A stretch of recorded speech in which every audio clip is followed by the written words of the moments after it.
Hello everyone, I am Niranjan and I am here to talk about our latest work on estimating the mass distribution of articulated objects using non-prehensile manipulation.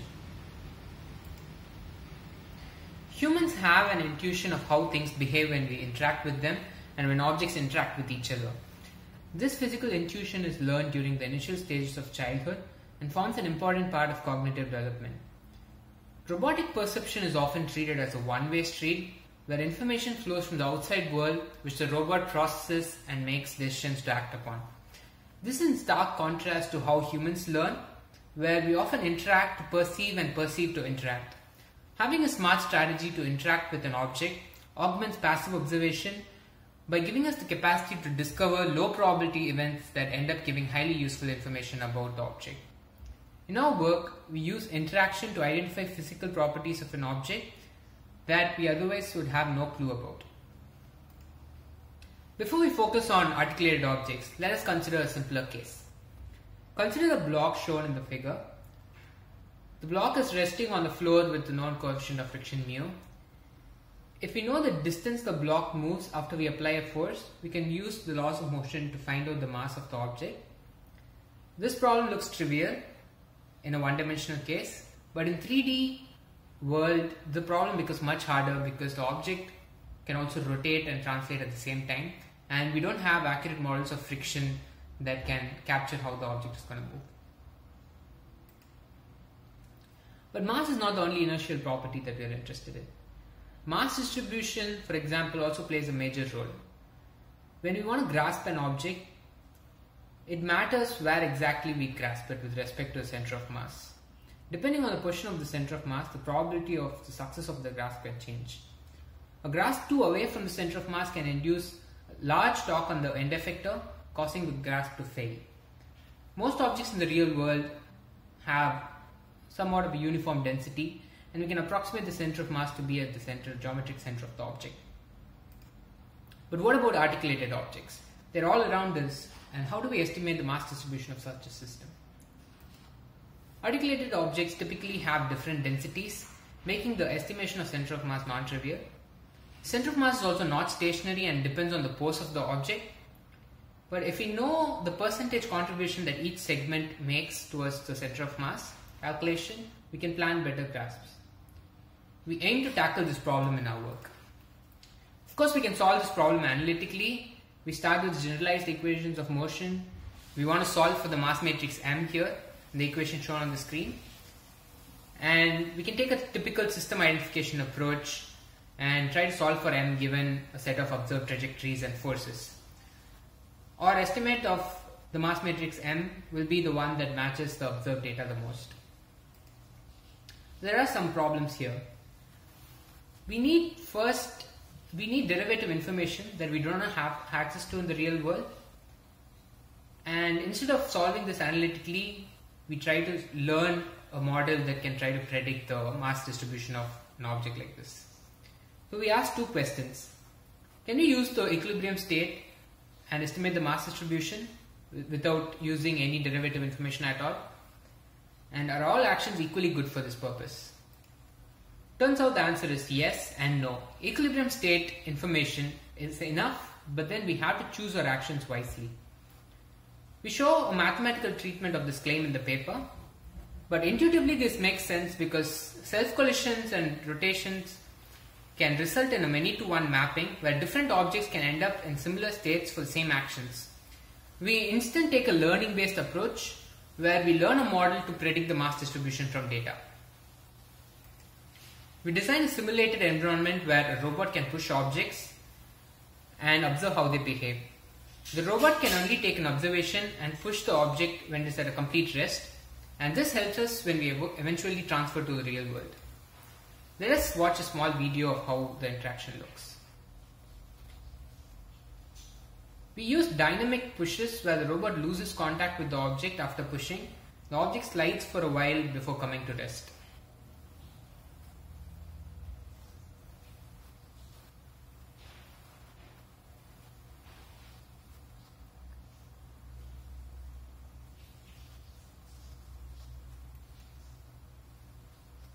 The action space of this problem is high dimensional So to simplify the learning problem, we parameterize the set of useful actions with a pose-agnostic mapping.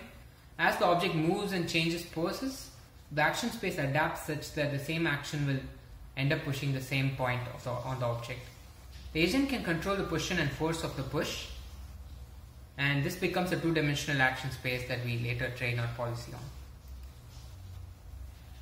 Given a sequence of observation action pairs, how can we predict the mass distribution? We propose a neural network architecture that can learn this from input data. This architecture has to consolidate information across time, and we use an LSTM to do this. The goal is to consolidate information over multiple time steps and to eventually come up with a reasonably good prediction. The predictor outputs the mass distribution given trajectories, but what should those trajectories be? Given an observation and prior experience, how should an object be pushed? We learn a policy network that selects actions such that they would generate useful trajectories. We do this by designing a reward function that prioritizes actions that minimize prediction error of the predictor. So now we have two networks, a predictor and a policy. Each of these networks tend to use the other network during training. We solve this chicken and egg problem by alternating training between the two networks. We start out with a uniform random policy and train the predictor. Now that we have a predictor, we can use that to calculate the reward for our policy, and we alternate training these two networks for a while until they eventually converge. We use a standard mean square error loss for the predictor and try to minimize the error between the ground truth distribution and the predicted distribution. For policy training, we use PPO with an entropy term to discourage the policy from collapsing into a single action. The overall architecture of the method is shown in the slide. We test a method that uses a trained policy to a baseline that uses a random policy. We test with two different kinematic structures, a 2-link chain and a 3-link chain that have revolute joints between segments, and we test our method for 3 different mass ranges for each case. So objects in each case have randomized friction, randomized body sizes, mass that is sampled randomly from the range, noise in actions and observations, and in such a setup, a wider range such as a mass range of 0.1 kg to 10 kg poses a much harder problem. This is because if the segment is too light and the force is too large, the object can end up rotating multiple times and eventually come to rest, but by the time all the information, the derivative information, is lost. If it's too heavy, it might barely move and the observation becomes dominated by noise. We observe that our method has a larger improvement for a wider mass range. And we also see that with every meta-iteration, we observe a gradual drop in the prediction error until it eventually converges and settles down. Now, given that we have trained these networks in simulation, how do they scale to the real world scenarios? So in order to test this out in the real world, we first build articulated objects similar to the objects that we interacted with in simulation. We 3D print articulated chains with ball bearing joints, and we have hollow mass chambers where we can add weights and change the effective mass distribution. We use 5 different mass distributions in our experiments and treat this as a classification problem. We use trackers on the top of the object to know where exactly the object is and the pose of the object. We use a UR10 robot to push objects around, and the robot hits the object with sufficient speed such that it moves after losing contact with the end effector, similar to what we saw in the simulations. Let us see a video of how such an interaction looks.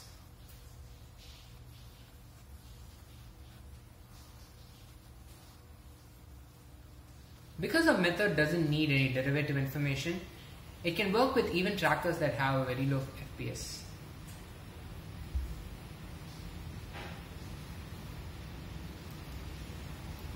Training a predictor in the real world requires unrealistic amount of data.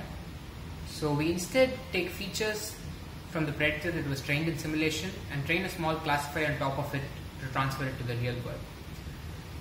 So in this setup, we only need about 150 episodes to train this classifier, but the policy that is trained in simulation can be directly transferred to the real world because we are essentially dealing with the same object in both cases. we compare the results of our method in the real world to two baselines: a random chance baseline that assigns a random object class to the object, and a random policy which is same as the baseline that we use in the simulated results. We find that our method significantly outperforms both of these baselines. So for future work, we want to look into using image observations instead of directly using the pose of the object, and we also want to investigate learning unsupervised latent representations that explain how an object behaves and use it to answer counterfactual questions. For example, having seen how objects A and B behave when we interact with them, how will a combination of those two objects behave? Thank you.